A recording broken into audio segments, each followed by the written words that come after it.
최근 국민의당이 여러모로 위기입니다. 국민의당 박지원 전 대표 전화 연결되어 있습니다. 안녕하십니까 대표님. 안녕하세요. 예, 스튜디오에 나오시기로 했는데 이렇게 안 나오십니까? 뭐가 처음부터 위기예요? 위기는 맞죠? 국가가 위기입니다. 예. 국가. 국가의 위기라고 하셨으니까 예, 다른 얘기 전에 그러면 전공 분야 베를린 선언 이후에 정부가 군사회담, 적시적 회담 동시 제안을 했어요. 이 제안에 대해서 어떻게 생각하십니까? 아주 시의적절하게 저는 잘했다고 생각합니다. 북한 전문가신데 북한이 여기에 호응하고 나올까요? 글쎄 당장에 호응하기는 어려울 겁니다.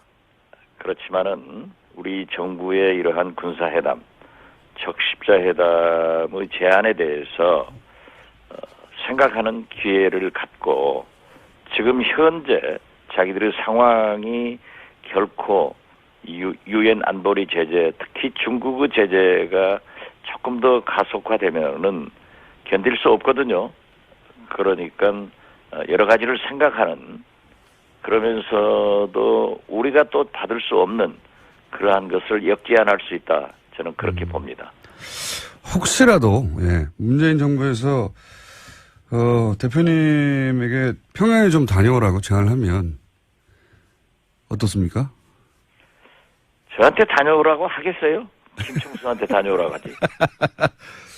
아니 대표님이 그쪽 전문가시니까 그런 제안은 응하실 수도 있죠. 그런 내용의 제안이라면. 그러한 제안을 하면은 저는 뭐 협력할 자세를 가지고 있습니다. 그렇지만은 제가 이명박 박근혜 정부 때도 계속 얘기를 했지만 북한에서는 아마 문재인 대통령의 가장 최측근 그리고 5년 임기를 같이 함께 할 수 있는 문재인 대통령의 음성을 듣고 싶어 할 겁니다. 그렇기 때문에 그러한 분이 특사로 가면은 저 같은 사람은 옆에서 도와줄 수 있지 않을까 이런 생각을 해봅니다.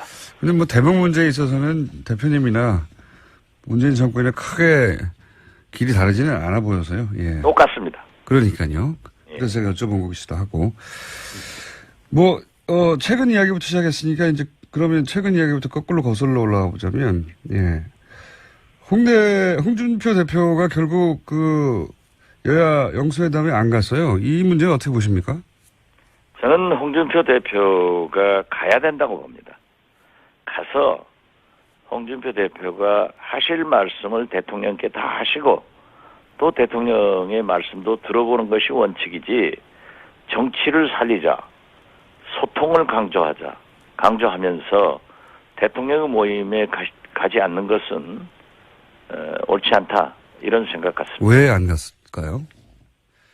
여러 가지 이유를 대던데요. 예, 진짜 이유가 뭐였을까요? FTA를 반대했는데. 예, 뭐 그런 것들은 다 핑계인 것 같고 진짜 이유가 있었을 텐데, 그죠? 핑계라고만 볼 수 없을 거예요. 또 그분의 주장은 주장대로 우리가 이해를 해줘야 되니까. 그리고 뭐 지난 대통령 선거 때의 앙금 이런 것들이 남아 있겠죠. 그렇지만은 예. 저는 그건 선거는 선거고 또 끝난 거 아니에요. 가장 큰 민주주의는 승복입니다. 예. 승복하고 대통령으로서 성공할 수 있도록 도울 것은 돕고 또 야당이니까 견제할 것은 견제해야지 무조건 가지 않겠다. 이러한 것은 또 다른 야당들이 자기하고 맞지 않으니까 안 가겠다. 이건 국민 의사를 무시하는 행위라고 저는 봅니다. 알겠습니다. 아직 뭐 열리진 않았는데 불참한다고 해서 제가 여쭤본 잘 되겠죠. 그리고 홍준표 대표도 그렇게 속 좁은 분이 아니기 때문에 저는 전국적으로는 갈 것이다 이렇게 생각합니다. 그러니까 속 좁은 분은 아닌데 이제 전략적으로는 판단하시는 분이라 자 그건 이제 두고 보기로 하고요. 최근에 유석준 혁신위원장을 놓고 극우다 아니다 말들이 많은데 대표님 보시기엔 어떻습니까? 유석준 위원장? 제가 나무당 전체 얘기하는 것은 바람직하지 않지만 네, 그분이야 극우죠. 극우죠. 다시 박근혜 시대 박근혜 이건 있을 수 없는 일 아니에요? 알겠습니다. 한마디로 극우다. 여보세요? 네네, 그렇습니다. 네, 더 길게 얘기할 필요도 없다 이것이죠. 예. 뭐 그런 것은 다 우리 김총수하고 저하고 똑같네요. 저 또 꼭 거슬러 올라볼게요. 이번 8월 27일 전대 차기 당대표 후보로 이제 정동영, 천정배, 원외로는 김한길, 문병 이렇게 4파전일 걸로 보도되고 있던데 혹시 이분들 중에 개인적으로 지지하시는 후보 있으십니까? 제가 이따 가더라도 이렇게 공개적으로 얘기할 수 있는 입장은 아니고요. 예. 그러니까 있긴 있으신 거죠. 그건 답변을 유보하겠습니다. 예, 있으시군요. 혹시 현역인가요? 원외인가요? 글쎄요. 답변을 유보하겠다는 것을 이해하셨을 건데. 저기 손학규 전 대표는 최근 발언이 없으시는데 국민의당에 여전히 계시죠? 그렇습니다. 예. 이분의 출마 가능성은 없나요? 글쎄요. 언론에는 그러한 것을 보았습니다마는 최근에 연락을 안 해보았기 때문에 잘 모르겠습니다. 안철수 전 대표와도 최근 연락을 안 하셨다고 제가 본 것 같은데 마지막으로 연락하신 게 언제쯤 되십니까? 안철수 대표께서 이준서 전 최고위원 구속 후 입장 표명을 할 때 오전에 연락했습니다. 오전에요. 그 입장 발표는 어떻게 평가하십니까? 안철수 전 대표의. 저는 시의적절했다고 이미 평가를 했고 사실 그 문제에 대해서 또 얘기하는 것은 바람직하지 않지만 아무튼 후보로서 그러한 도덕적 정치적 책임을 말씀한 것은 잘했다 이렇게 생각합니다. 네, 뭐 그렇게 말씀하시는 건 이해가 가는데 이제 내용이 그러니까 시기가 너무 늦었던 것 치고는 내용이 그렇게 늦게 발표할 이유가 있었나 싶을 정도로 평이해서 그게 이제 안철수 대표가 또 주위에서 생각했던 내용들이에요. 사실 이유미 씨하고는 특별한 관계는 없어요. 그런데 카이스트 대학원 제자다. 또 캠프에서 자원봉사자 및 상황실에서 일했다. 이러면 일반적 국민 상식은 잘 알 것이다. 측근 아니냐, 제자이기 때문에. 그런데 그런 관계는 아닌 것 같고요. 이준서 전 최고위원은 저에게도 비상대책위원 최고위원으로 추천한 분이고 비교적 가까운 분이에요. 그렇기 때문에 안철수 전 대표로서는 말씀하기가 참 곤란한 거예요. 사실은 모르고. 이유미 씨는 이미 검찰에 구속돼 있고 또 이준서 씨도 구속돼 있기 때문에 검찰 수사 결과를 보고 입장을 발표하는 것이 좋지 않느냐. 또 잘못하면은 검찰에 뭐 수사 가이드라인을 주느니 그 결과도 모르면서 얘기하느니 말꼬리 잡잖아요. 그래서 아마 그 많은 비난을 감수하면서 기다렸다가 이준서 최고위원이 구속되니까 유감 표명을 한 것으로 알고 있습니다. 전후 사정은 그렇긴 합니다만 그 임팩트가 너무 없었다 뭐 이런 세간의 평이 있습니다. 네, 그건 뭐 임팩트란 게 뭡니까? 뭐 정계 은퇴하라 이 말씀하시고 뭐 그게 아니다 하더라도 예. 그 정도 내용이면 그렇게까지 미룰 일이 뭐가 있었냐 뭐 이런 지적인데 이제 그건 지나갔으니까요. 네. 어쨌든 제보 조작권을 꺼내셨으니까 몇 가지만. 아니, 뭐 내가 꺼냈어요? 김종수가 꺼내놓고 말이지. 하다 보니 글로 갔죠 뭐. 어쩔 수 없이. 그게 주목적 아니에요? 주목적까지는 아니고 예. 예. 말씀하세요. 아무튼. 그걸 또 기다리셨죠? 질문을. 몇 가지만 여쭤보자면요. 물론 뭐 많은 부분들이 이제 정리되어 가는 중이긴 한데, 아직도 정리가 안 되게 한 서너 가지 있는 것 같습니다. 뭐냐면, 우선, 국민의당에서는 이유미 씨 단독 범행이라고 처음부터 주장했고, 자체 조사단도 그렇게 결론이 났는데, 이제, 이준서 전 최고위원이 구속이 됐으니까, 이제는 단독 범행이라고 하면 안 되는 거 아닙니까? 저는 지금도 이유미 씨 단독 범행으로 믿고 있습니다. 알고 있고요. 여기서 단독 범행이라는 게 이제 조작을 단독으로 했다는 건데. 그렇죠. 예. 조작을 단독으로 했죠. 예. 그런데 이제 이유미 씨가 기자회견을 해서 국민들에게 허위사실 유포한 거 아니고 당의 최고위원이 연루됐으니까 그리고 그걸 퍼뜨린 거는 공적 조직이었으니까 이걸 단독 범행이라고 하면 조작 행위 그 자체에만 포커스를 맞추는 거니까 이제는 단독 범행이라고 하면 안 되는 거 아닙니까? 그러니까 검찰도 이준서 씨 영장 청구 단계에서는 이유미 씨 단독 범행이라고 했어요. 그러니까 조작을 단독으로 했다는 아니 거죠. 글쎄. 예. 그런데 우리 김총수께서도 방송을 통해서 그러한 얘기를 했다가 많이 피소 당해봤는데 저도 많이 당했어요. 예. 저는 지금도 재판받고 있어요. 예. 저도 그렇습니다. 그렇지만은 예. 예. 확정적으로 믿을 수 있는 그러한 믿음이 갔을 때는 얘기를 한 것 같아요. 그러니까 누가 저는 지금도 그게 의심스러워요. 누가 전화, 아들, 회사, 본인 세를 놓고 카톡을 조작할 걸 알았겠어요. 누가 자기 동생을 데리고 앉아서 음성 조작을 할 수 있겠어요.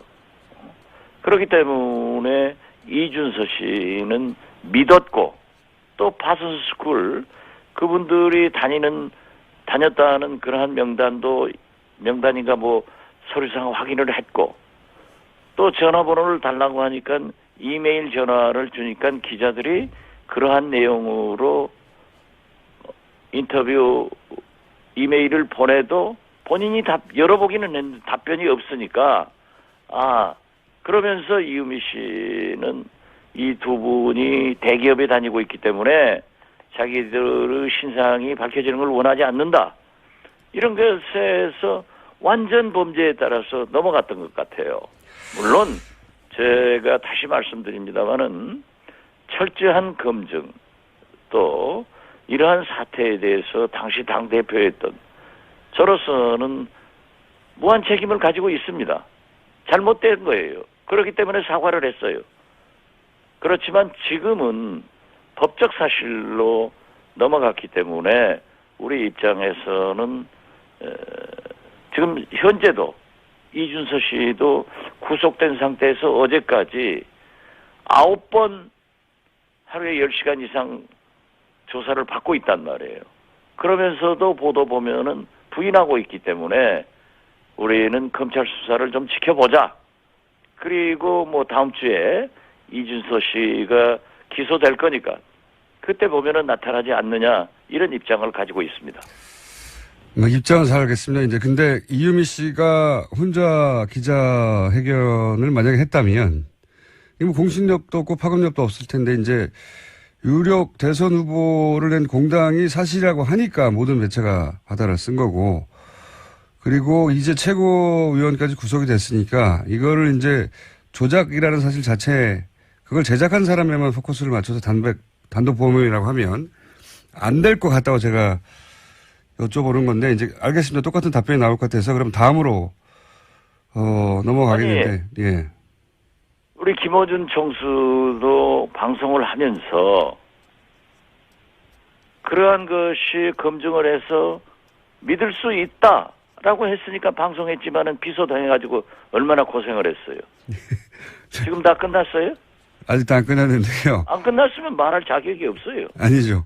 그러니까 제가 재판을 받는 거 아닙니까? 그래서 그러니까. 예, 그러니까 그거를 그런데 그러면 김총수는 거기에 예. 이게 조작됐다 사실이 아니다 알면서 방송하셨어요. 그건 아니잖아요. 그러니까 모르고 했다 하더라도 국민의당이 이제 이유미 한 사람에게 속았다 이런 얘기만 계속 나오는데 그런 거 걸러내라고 당의 조직이 있는 거고 그걸 못했으면 공당으로서의 책임은 조작한 사람보다 더 큰데 그 책임 이야기가 제대로 안 나와서 제가 그 얘기를 계속 문제 제기하는 거고요. 책임 얘기도 얘기하지 않습니까? 알겠습니다. 이제 다음으로 넘어갈게요. 두 번째 질문은 이제 이준서 씨가 체포가 됐어요. 예. 근데 검찰 수사 결과로는 기자회견을 5월 5일 날 했는데 다음 날 사실상 제보자가 없다는 문자를 이유미 씨로부터 받았는데 그걸 삭제했다고 지금 드러났거든요. 그 사실은 아시죠? 보도를 통해서. 그것은 아직 확인되지 않습니다. 저도 그 보도를 보고 예. 물어보았는데요. 그렇지가 않다 하는 얘기를 그러한 내용의 문자나 혹은 카톡을 받은 적이 없고 삭제하지 않았다. 그렇게 그 이준서 씨 변호인은 얘기하고 있고요. 예. 남부지검에서도 그러한 사실이 없다라고 부인을 했습니다. 그런데 이 과정에서 예. 어디에서 나왔는 팩트, 그 사실 자체를 모르기 때문에 우리는 더욱 검찰 수사 또는 이준서 씨 기소되는 그 기소장에 나타날 거니까 그걸 좀 봐야겠다 하는 유보적 입장을 가지고 있습니다. 알겠습니다. 보도되긴 했는데 아직 팩트로 확인이 안 됐다는 말씀이시군요. 팩트 확인도 안 되고 예. 남부지검에서도 그러한 게 없다라고 부인해 줬습니다. 알겠습니다. 그거는 저도 다시 한번 확인을 해서 그러면 그 질문은 다음 기회에 하기로 하고요. 만약에 그랬다면 사실 이준서 씨가 모른다는 건 이제 거짓말이니까요. 근데 그렇지, 이제 그랬다고 하면은 문제가 되겠죠. 예. 그거는 일단 질문을 유보해 놓겠습니다. 다음 기회로. 그런데 이제 제가 꼭 여쭤보고 싶은 건 이런 부분입니다. 대표님이 이제 입장을 바꿔서 예를 들어서 안철수 후보 부인이나 딸이 불법을 저질렀다는 어떤 제보 녹취를 문재인 캠프에서 선거 나흘 전에 기자회견에서 대대적으로 퍼뜨렸어요. 근데 나중에 보니까 조작을 했어요. 근데 민주당에서는 일개 당원이 혼자 다 했다고 해요. 그럼 대표님은 그냥 두시겠습니까? 그럴 경우는 민주당 해체하라고 하고 문재인 대통령 탄핵이라고 하고 이렇게 얘기하지 않으셨겠어요? 안철수 후보의 따님 혹은 뭐 부인, 예. 민주당에서 많이 했습니다. 예, 그런데 그게 아니라 이것처럼 뭔가 결정적 과정에 대해서 예. 그렇게 얘기를 하면은 제가 무슨 답변을 내놔야 돼요? 그러니까 입장을 바꿔서 답변을 만들어서 한번 해보세요. 입장을 바꿔서 생각을 해보시면 입장을 바꿔서 하더라도 예. 물론 우리가 선거 과정에서 여러 가지 네거티브 전술을 쓴 것은 문재인 후보 측에서도 우리도 모든 대통령 후보들이 다 한 것에 대해서 잘했다 이렇게 생각하지는 않습니다. 그렇지만 미국 대통령 선거 보세요. 네거티브가 더 심해요. 우리가 거기가 좋다는 게 아니라 그 문제에 대해서 결과적으로 그렇게 나왔기 때문에 우리가 사과한 거 아니에요. 그러니까 이제 네거티브가 아니라 이건 조작을 한 거니까 상대방이 똑같은 조작을 했을 때도 이건 그래서 상대방이 일개 당원이 혼자 다 했다고 하면 그냥 아니 네. 그 조작한 사실을 몰랐잖아요. 그러니까 제 말은 그겁니다. 제가 아까도 말씀드렸잖아요. 몰랐다고 하는 거는 알겠는데요. 조작하는 것. 예. 동생하고 함께 앉아서 음성 파일을 만드는 걸. 어느 사람이 그걸 생각했겠어요. 생산하기 힘든 일이죠. 예, 아니 맞습니다. 그런데 예. 그걸 그렇게 했으니까 확정적으로 했으니까 알았으니까 결과가 이러니까 지금 답변해라. 뭘 답변해요? 대표님이 평상시하고 다르게 오늘 좀 꼬이십니다. 예. 해보세요. 이것 넘어가고요. 그러면 그렇게 넘어가는 게 많아요? 대표님 답변이 계속 똑같을 것 같아가지고요. 저는 대표님이 사전에 이거를 알았거나 조사를 지시했거나 그럴 일은 절대 없다고 생각합니다. 대표님이 선거를 한두 번 치른 분도 아니고. 그런데 이제 그건 아주 정확하게 얘기하네요. 그 대목은 저도 그렇게 생각합니다. 예. 선거 도사신데요. 근데 이거는 잘 이해가 안 가는 부분이 있습니다. 뭐냐면 대선 4일 전에 선거에 결정적 영향을 줄지도 모르는 기자회견이 있을 거다. 요 내용은 사전 통보를 했을 것 같은데요. 이것도 없었습니까? 받지 않았어요. 그러한 것들을 받았다고 하면은 이준서 씨가 지금 구속 중이에요. 이유미 씨도 구속 중이에요. 그리고 김인원, 김성호 이 두 부단장도 지금 조사를 받고 있다고요. 그러니까 그들이 이 정도 사안을 당대표나 후보에게 사전에 지시하거나 그 조작을 지시하거나 그러진 않았다 하더라도, 이런 게 나왔습니다. 이제 곧 발표합니다. 이런 보고도 안 하고 발표한다는 게, 이건 말이 안 되는 것 같은데요, 대표님. 거듭 말씀드리지만은, 네. 국가기관이나 회사 조직이 아니에요, 정당은. 그렇기 때문에, 네. 그러한 모든 것이 당대표에게 또는 후보에게 보고되지 않는다 하는 것을 국민들은 상식적으로 믿지를 않고 있다고요. 이게 모든 사안이 보고되진 않죠. 글쎄, 예. 제 말씀 들어보세요. 예. 이것이 굉장히 중요한 사항인데 네네. 보고되지 않았겠느냐? 보고했을 거다. 이게 국민적 상식이고 그렇죠. 실제는 없었단 말이에요. 알겠습니다. 그러니까 이러한 것은 검찰이 밝힐 몫이다. 알겠습니다. 그래서 검찰이 지금 현재 몇 날 며칠 조사하고 있는 거 아니에요. 알겠고요. 예. 만약에 제가 알았다고 하면은 이실직고하는 게 낫지. 지금은 거짓말하는 게 제일 나빠요. 알겠습니다. 또 그리고 거듭 제가 뭐 조크로 얘기합니다마는 스티브 잡스가 핸드폰 만들어 놔서 모든 것은 거기에 기록돼 있어요. 그러한 것이 과학적으로 또 없는데 그래서 지금 일반 상식과 법적 사실에 대해서 상당히 갈등하고 있는 겁니다. 알겠습니다. 그 말씀은 알겠고요. 예. 한 가지 더 여쭤보자면 이유미 씨가 조작은 혼자 했을지언정 그 활용된 정보는 혼자 구할 수가 없는 부분이 있거든요. 시민사회수석 딸이 문준용 씨 또래라거나 뭐 은행 꿀보직에 있다든가 이런 정보는 어디서 나왔을까요? 글쎄요. 그 자체를 모르겠어요.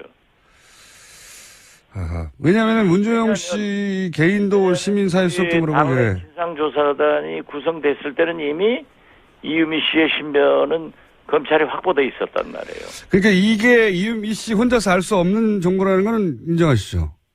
제가 사실을 모르는데 인정을 어떻게 해요? 아니 이거는 이미 나온 내용이니까요. 이런 내용이더라도 나왔는데 저도 모른단 말이에요. 당연히 모르시겠죠. 제 말은 이유미 씨도 몰라야 하는 내용인데 어떻게 알았을까요? 지금은 예. 검찰 수사 중이기 때문에 팩트 중심으로 가야 돼요. 이게 이런 내용이 나온 건 팩트입니다. 팩트. 알았을 걸 어떻게 합니까? 모르신다. 예, 적어도 모르는데 어떻게 알았을 거를 어떻게 알아요?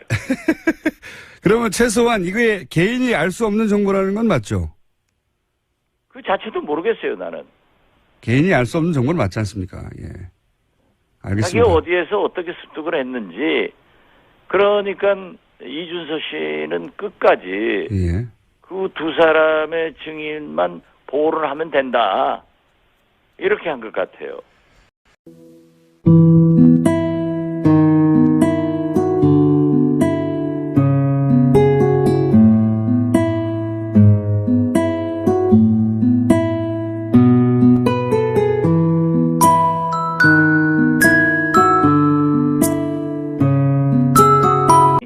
결코 유엔 안보리 제재, 특히 중국의 제재가 조금 더 가속화되면은 견딜 수 없거든요.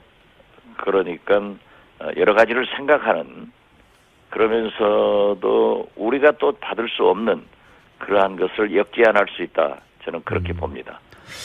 혹시라도 문재인 정부에서 대표님에게 평양에 좀 다녀오라고 제안을 하면 어떻습니까?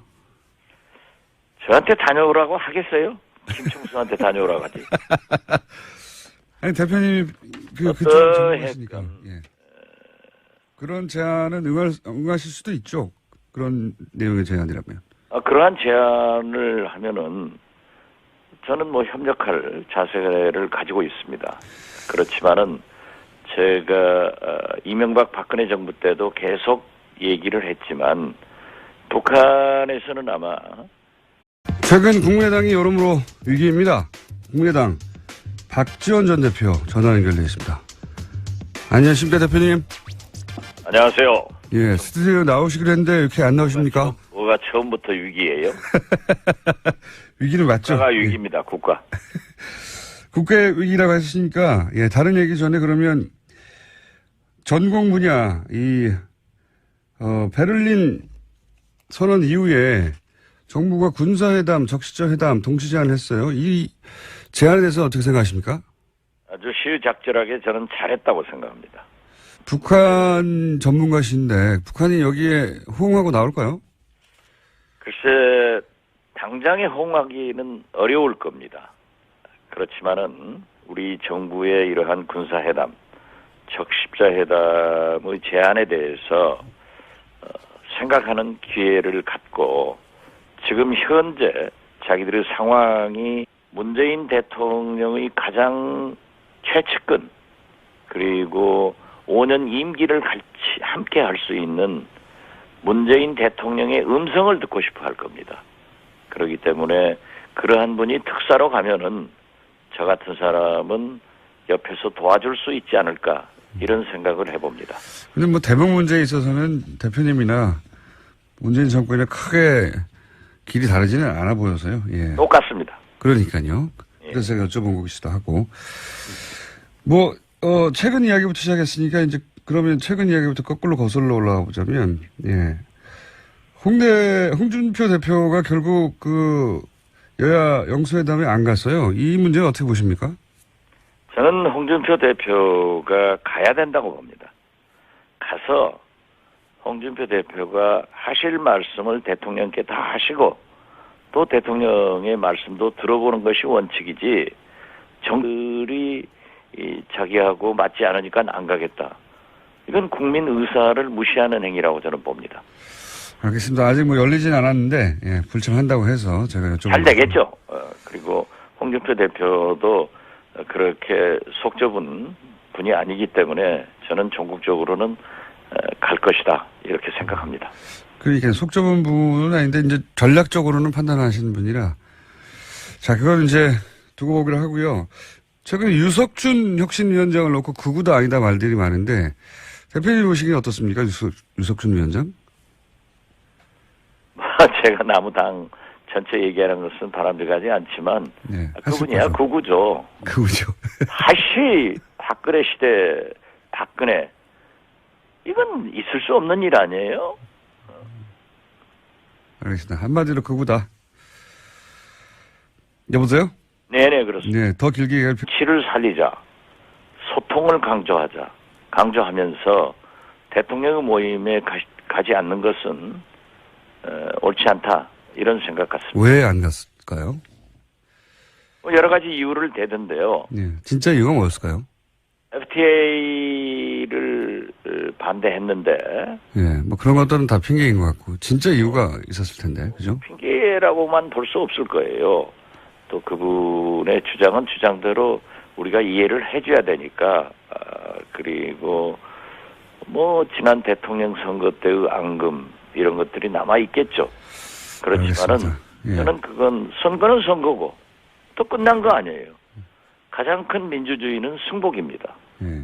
승복하고 대통령으로서 성공할 수 있도록 도울 것은 돕고 또 야당이니까 견제할 것은 견제해야지 무조건 가지 않겠다. 이러한 것은 또 다른 야당들